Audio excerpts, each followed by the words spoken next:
pretty good start to the installation of the moldings. So we've more or less completed the stern of the boat. Now we're going to move to the bow of the boat and start the moldings there.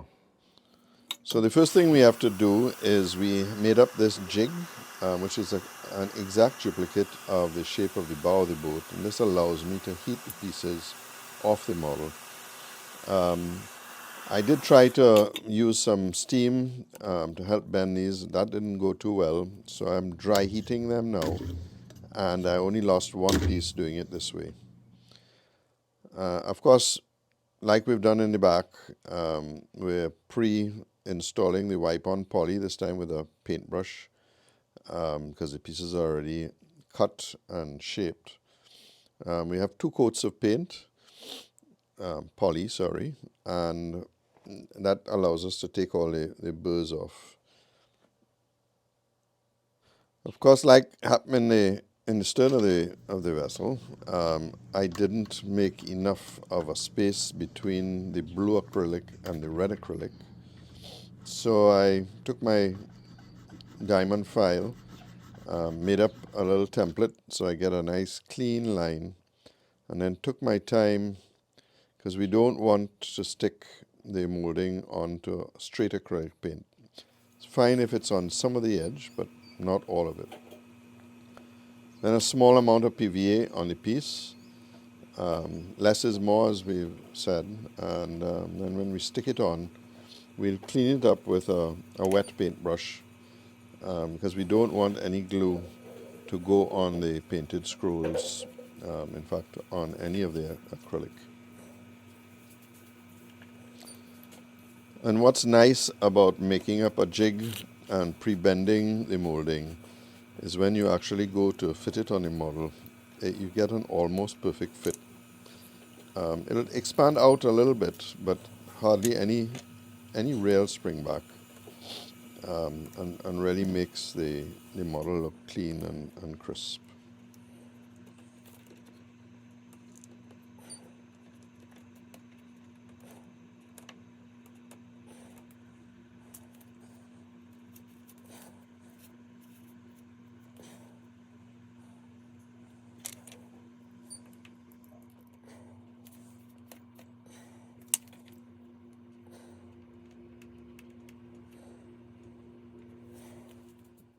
And while we're on bending, you'll recall I had a friend, Richard Hadid, who is a woodworker, lives in Tobago. All these exotic woods, a lot of them come from him. He's decided to get together with a friend from Canada to build violins and guitars. And he brought in this bender, which is called a side rib bending iron. And that's for bending the sides of the violins or the guitars. And you heat it up and you simply place the plank you want to bend on it, and it starts to take the shape of the bend. But it really is not as fantastic as I hoped it would be. And I think my system certainly is a lot faster.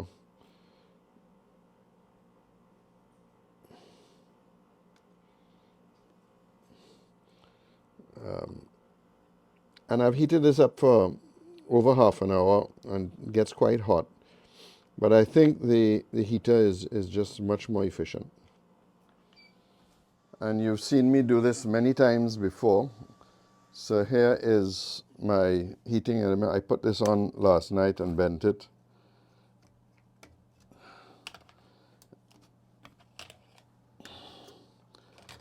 This is the shape of the bow of the model. This is the form. As you can see, it's bloody good. This piece was bent on a machine, and it's twisted. It's just not as good. And again, when you come to fit it on a model, it's almost the perfect shape. So it's much better to have a mold that you clamp the piece on and heat it externally. Now we move to install the drift rail, and that includes the made-up scroll. So we put the first piece in, and again, having really got good at it on the stern of the boat, we're only going to have two pieces to install this time, because the other piece again has been pre-bent and should be fairly easy to install. You may also have noticed that the channels are no longer on the model. These were used to line up the various moldings so that everything fits perfectly.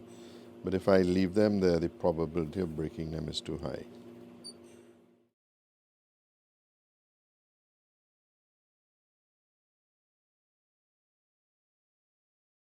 Before we discuss the installation of the waist molding, I think it's important that we look at some of the protrusions that stick out the side of the model. And the first of these is the entry step. In the book, David gives you a diagram and shows you how the steps were made up. There are 6 of them, and if you look at the National Maritime Museum plan, you get a better feel for exactly where they're located.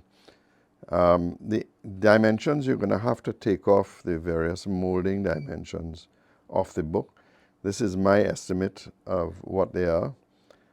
It's pretty hard to figure it out, but any relatively close combination to this would work fine. Then you set up your table saw. It'll be great if you have 2 table saws, because you can set the various dimension cuts on different ones, and that allows you to make up the pieces. Now, it suggests to you that you make up lots of extra pieces. These cuts are so fine, it's just very easy to damage a piece. Out of each one of these little squares, I actually get a minimum of 2 pieces, and depending on how small what's left over, you may actually get a 3rd piece. The problem with that is that your fingers start getting close to that blade.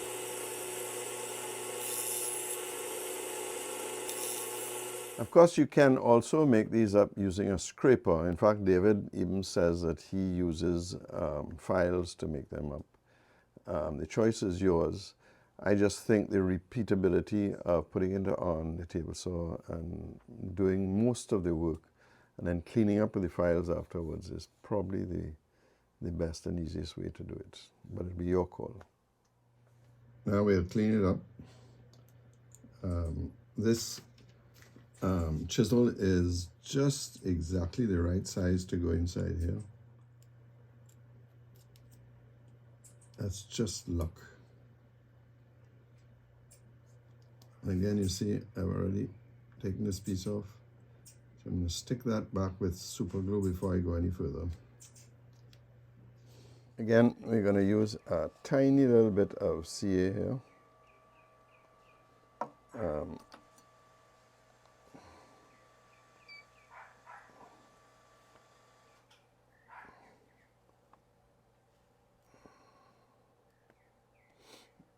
This inside edge tends to be quite vulnerable, which is the bottom side. So we have 14. When we cut these off, we'll get 7 plus 7, one on either side, 14 steps. Here we are the next morning. So here are the 2 pieces we've cut off, and they really came out beautifully done, an exact replication of what's in the book. The only additional modification we're going to make is where this step sits on the model. On the scroll, this will be painted blue to match the scrolls, and this one will be on the wheel, and I'll either paint it black or I'll actually go and make 2 of these in green heart to match the wood on the side.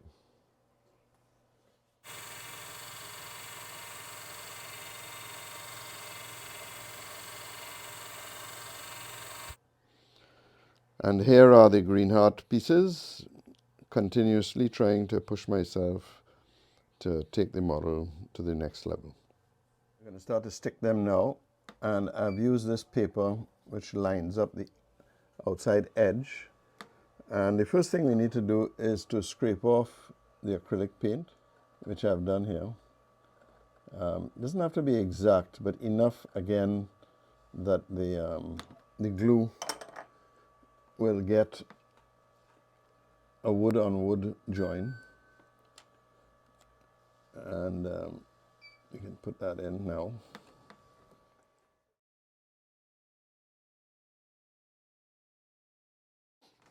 As most of you know, and those of you who haven't seen me screw up in a while, the main theme of my videos is keeping me honest. So when I screw up, I show you what I've done. When I was doing the band for the scrolls, it was real accurate in the back, but as it came forward, it got thinner and thinner, which is great for the scrolls here, because it gives them a little more space.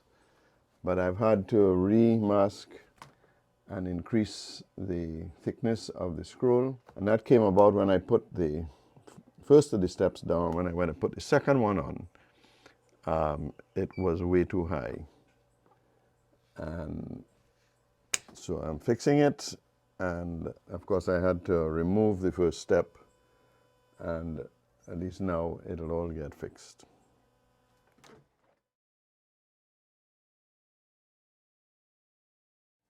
Well, I'm not bothering to go through each of the individual ones with you. I mean, that makes no sense. Little challenges with the spacing.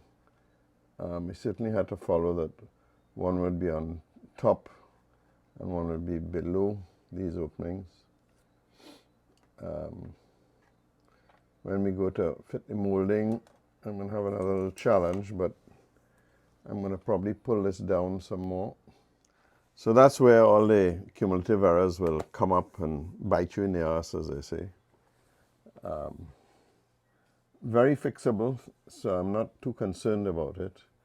I was more concerned with getting the spacing the same. And I'm really very happy that I made these steps out of green heart so that they match with the model perfectly. Suppose if you had painted the whale black, it would be even easier. Yeah, so very happy. Now we're going to move on to the fenders, and there are two of them on either side, just in front of the entry step. And we've made up some stock, and the Jim Burns thickness sander is just absolutely perfect for doing this job. You might remember I extended the tray on the Jim Burns sander, and that's to accommodate the sliding table, and it really works fantastic. Again, multiple passes, taking small amounts each time, check in, make sure it doesn't go oversize. Because when you go to fit it on, it has to be exactly 4.5 inches, as David says in the book.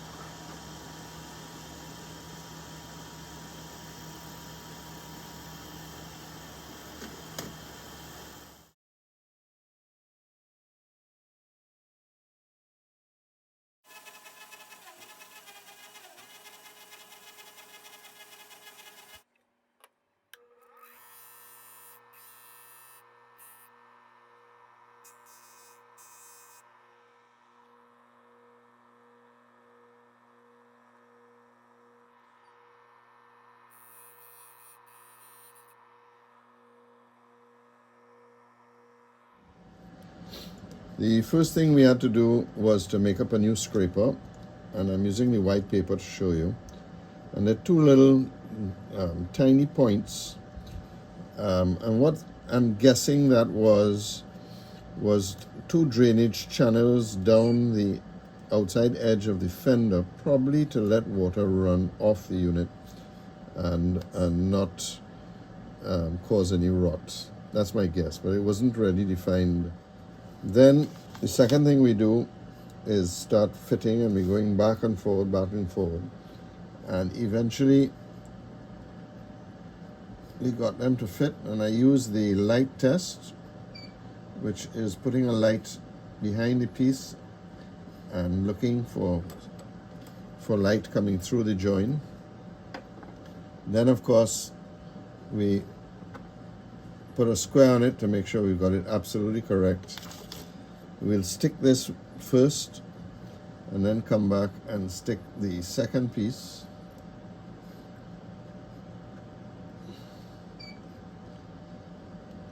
and then put the caliper on it to make sure that the spacing is correct. And that's why we're going to do this piece first, so that it's hard in place, and then just double check that we get the spacing absolutely correct. Okay, so we'll stick the first one. Again, being very careful. We don't need a lot.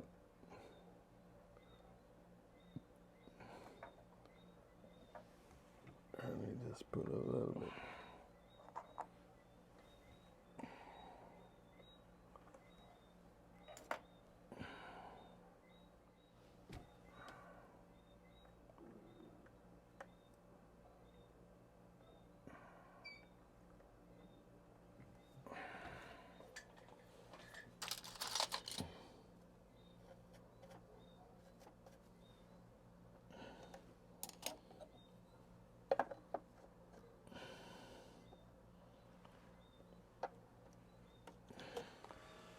I decided to put a clamp on it, just to make sure I get a nice tight fit. We leave that for half an hour to set and get the spacer and put the other one in. Again, the most important thing is that it's absolutely square.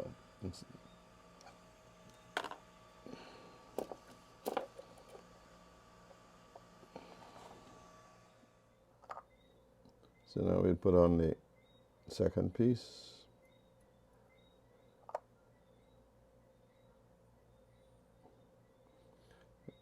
Each of these will have 3 pins in them.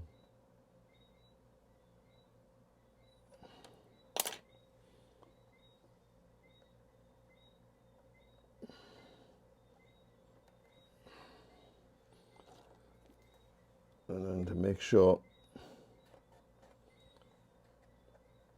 it's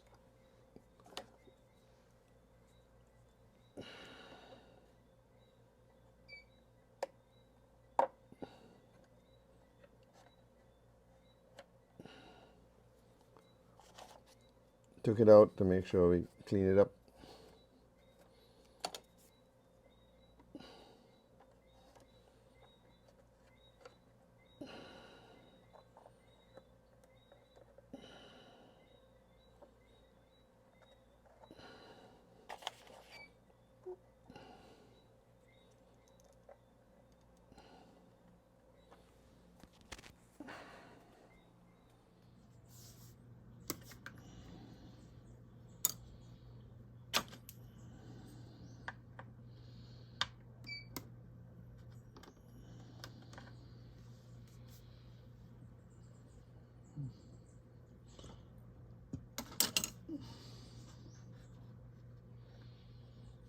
We still have the chest tree to cover, but we'll run out of time, and I'm going to be away for the next 4 weeks, so we'll see you back sometime in November.